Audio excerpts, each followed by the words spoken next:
Hello guys, welcome back to my channel সুষমল্লিক চ্যানেলে সবাইকে স্বাগত। আশা করছি সবাই ভালো আছো, আমিও ভালো আছি। সবাইকে গুড মর্নিং, সুপ্রভাত। আর আজকের ব্লগটা শুরু করার আগে বড়দেরকে প্রণাম আর ছোটদেরকে বুক ভরা ভালোবাসা। তো দেখো বন্ধুরা, সকালবেলা ঘুম থেকে উঠে বাসি কাজ দিয়ে শুরু করলাম। আজকের বাসন টাসন রাত্রেবেলা যেগুলো ছিল দেখো, মানে খাওয়া দাওয়ার লোক যতটাই হোক না কেন সকালবেলা দেখবে বাসন অনেকগুলো হয়।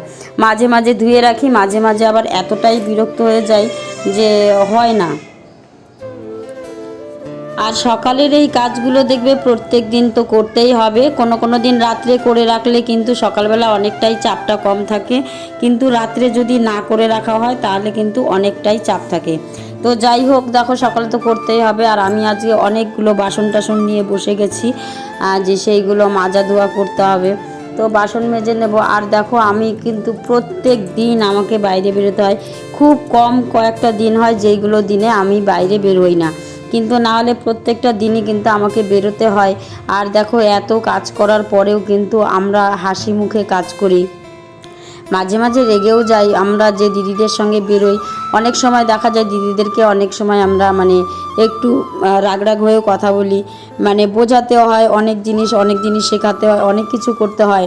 কিন্তু দেখো এত লোকের মধ্যে কাজ করা প্রত্যেক দিন হাসি মুখে, এটাই কিন্তু আমাদের প্রতিদিন মানে জীবনযাত্রার জন্য মানে আমাদের এটাই করতে হয়। কারণ দেখো আমরা তো একজন আর দুজনের সাথে কাজ করি না, বা শুধু যে ঘর সংসারটা, আমি তো শুধু একটা হাউসওয়াইফ নই যে শুধু একটা ঘর সংসার নিয়ে পড়ে থাকবো। আর আমাকে কিন্তু অনেকের সাথে বেরোতে হয়, কথা বলতে হয়। এক একজনের সবাই কিন্তু সমান না। তো যাই হোক, দেখো এই যে এত কাজ সকালবেলা থেকে বাসন ধোয়া টোয়া থেকে শুরু করে সমস্ত কাজ বাড়ির যেমন গুছিয়ে রাখতে হয়, তেমন বাইরের কাজগুলোও কিন্তু আমাদের টাইম সমস্ত কাজ কিন্তু করে দিতে হয়। তো দেখো বাসনগুলো ধুয়ে আমি চালটা ধুয়ে নিচ্ছি। আর এখনকার চালগুলো কীরকম হয়েছে, মানে ভালো করে পরিষ্কার না করলে না কেমন একটু ঘোলা ঘোলা থাকে। আর চালগুলোর জন্য আমি না অনেকটা করে ধুয়ে নিই, অনেক বেশি বেশি করে জল দিয়ে অনেকটা টাইম ধরে চালটা ধুয়ে নিই। আর চাল ধুয়ে ভাতটা বসিয়ে দিলাম, ভাত বসিয়ে দিয়ে সমস্ত কিছু রেডি করব, বুঝতেই পারছো। আর সকালবেলা কি হয় বলো তো, আমাকে নিজেকেই ক্যামেরাটাও নিজে করতে হয়। আবার হচ্ছে গিয়ে দেখো রান্নার জোগাড় করা করা সমস্ত কিন্তু এই একা হাতেই করতে হয়। কারণ দুই মেয়ে চলে যায় টিউশনি পড়তে, আর তোমাদের দাদাভাই ঘুমিয়ে আছে, ও উঠে রেডি হয়ে ও আবার ওর ডিউটিতে চলে যায়। এর জন্য সকালের কাজগুলো কিন্তু সব আমাকে একা হাতেই কিন্তু করতে হয়। গতকাল চালের বস্তা নিয়ে এসেছিলো রাত্রেবেলা, মানে রাতে বলতে বিকেলে।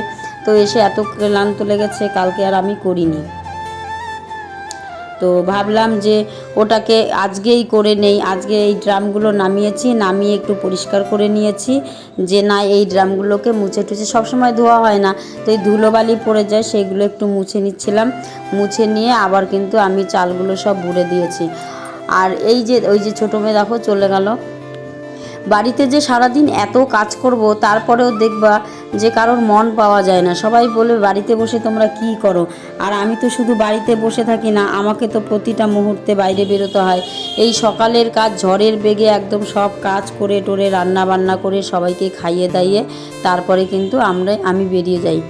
আর সমস্ত কাজ যদি গুছিয়ে না যাই, দেখো মেয়েরা এসে আবার স্কুলে চলে যায়, আর হয়তো একজন বাড়ি থাকে, আর ওরাই বা কী বুঝবে, কতটা করবে। তাও যতটা পারে একটু আমাকে হাতে হাতে করে দেয়, তো এটাই বেশি। তো তোমাদের সাথে কথা বলতে দেখো চালগুলো সব ঢেলে গুছিয়ে নিলাম। আর সকালবেলা এই যে জলের বোতলগুলো প্রত্যেক দিন সকাল বিকাল দুবার করে জল ভরতে হয়। আর দেখো এই খুঁটিনাটি কাজগুলোই কিন্তু অনেকটা টাইম চলে যায়।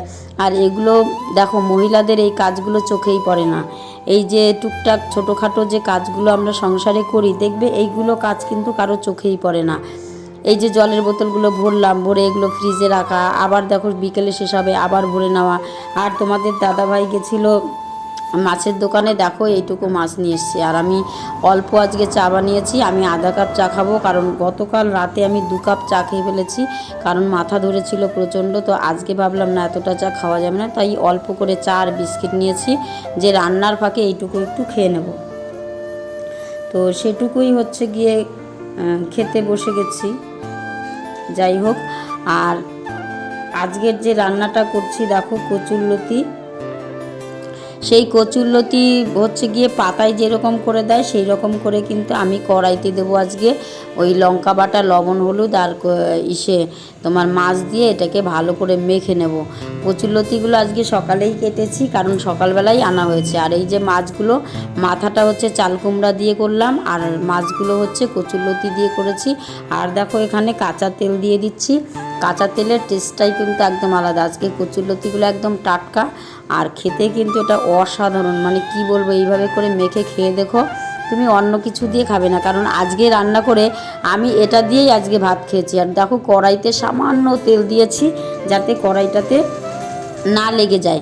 এরপরে আমি কড়াইটা পুরো তাতিয়ে ব্যাস একদম এইগুলো সাজিয়ে টাজিয়ে কিন্তু একদম বসিয়ে দিয়েছি দেখো।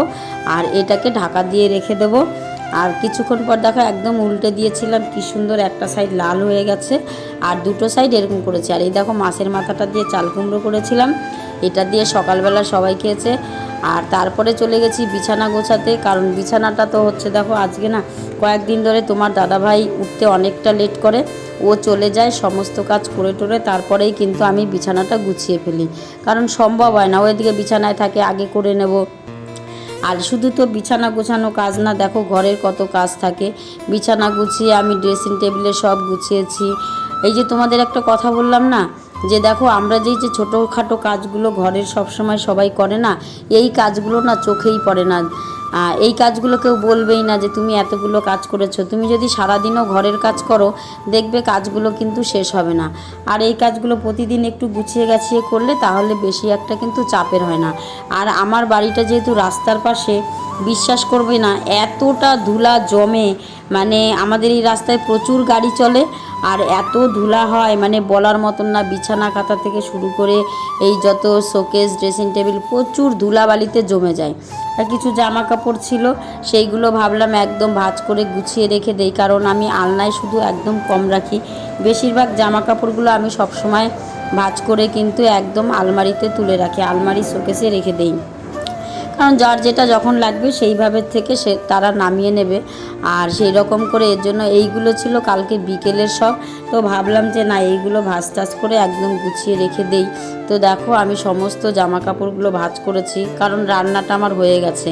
আর এই জামা কাপড় ভাঁজ করে টোরে কিন্তু আমি স্নান করে নেব, কারণ আমাকে কিন্তু আবার আজকে বেরোতে হবে। তোমরা জানো প্রত্যেক দিন এই দেখো সকালেরই সব কাজ টাজ করে স্নান করে একদম রেডি হয়ে যাব, রেডি হয়ে খেয়ে দিয়ে বেরিয়ে যাব। দেখো স্নান করে রেডি হয়ে চলে আসছি। আর আমাকে তো দেখতেই পেলে যে সকাল থেকে কিন্তু একটুকু বসে থাকতে পারি না, বা বসে আরাম করার কোনো টাইম নেই যে না এই টাইমটা। তার মধ্যে দেখো প্রতিটা টাইমে নিজেকেই ক্যামেরা সেট করতে হচ্ছে, নিজেকেই সমস্ত কিছু আবার দেখে নিতে হচ্ছে ক্যামেরায় কোনটা আসছে কোনটা আসছে না। অনেক ভিডিওতে দেখবে আমার ক্যামেরা ঠিক বোঝা যায় না, কি করব বলো, একা হাতে ক্যামেরা করা, একা হাতে ভিডিও করা। তো এর জন্য দেখো একদম রেডি হয়ে গেছি। আর আমি কিন্তু খাওয়া দাওয়া করে নিয়েই একবারে বেরিয়ে যাব, কারণ হচ্ছে গিয়ে আমার আস্তে আস্তে আবার বিকেল হয়ে যাবে, না হলেও 4টা 5টা বা 3টে 3:30 বেজে যায়। কোনো দিন তো রাতে ফিরি বাড়িতে। তো যাই হোক, একদম রেডি হয়ে যাব। আর আমার সাজগোজ তো তোমরা জানোই যে আমি কি সাজগোজ করি। একটা টিপ পরে নেই ছোট করে, কারণ হচ্ছে আমি বড় টিপ পরি না। কারণটা দেখো, আমি যে কাজ করি সেই কাজে কিন্তু হচ্ছে গিয়ে এত সাজগোজটা মানায় না। কখনো আমি এই অফিসে গেলে লিপস্টিক হাবিজাবি এগুলো দেই না, যাই হোক। আর দেখো আমি একদম সিম্পল রেডি হয়ে গেলাম, একটু সিঁদুর, ছোট্ট একটা টিপ আর কুর্তিটা পরে নিয়েছি। লাল কুর্তিটা অনেক দিন পরি না, তাই ভাবলাম একটু পরে নেই, কেমন লাগছে বন্ধুরা আমাকে। তো দেখো আমি কিন্তু খাওয়া দাওয়া করে রেডি হয়ে একদম বেরিয়ে পড়েছি। তো চলে যাব আমাদের বিডিও অফিসে সব মহিলাদেরকে নিয়ে, অনেক কজন মহিলা আমার সঙ্গে আছে। দেখো এই যে সব দিদিরা, আমরা জয়েন্ট ম্যাডামের ঘর থেকে আসলাম। আর এখানে হল রুমে আমাদের সবাইকে নিয়ে একটা মিটিং হবে। মিটিংটা বেশ দারুণ ছিল, কিন্তু সব দিদিরা আর আমরা বসেছি। আর এই যে স্যার আমাদের জয়েন্ট ম্যাম, এরপরে বিডিও ম্যাম চলে দেখতে পাচ্ছ হল রুমটা আমাদের অনেকটা ভরে গেছে, কতগুলো দিদি এসছে। তো এইখানে মিটিং করেছি। এরপরে লাস্টের দিকে বিডিও ম্যাডাম এসেছিলেন, এই যে মিটিং করলো। তারপরে চলে গেছিলাম ব্যাংকে। ব্যাংকের থেকে বেরিয়ে যখন বাড়ির দিকে আসবো, কোর্টে গিয়েছিলাম, দেখো প্রচণ্ড বৃষ্টি। তো যাই হোক, ভিডিওটা কেমন লাগলো, ভালো লাগলে লাইক শেয়ার কমেন্ট করো। এখানেই টাটা, বাই বাই।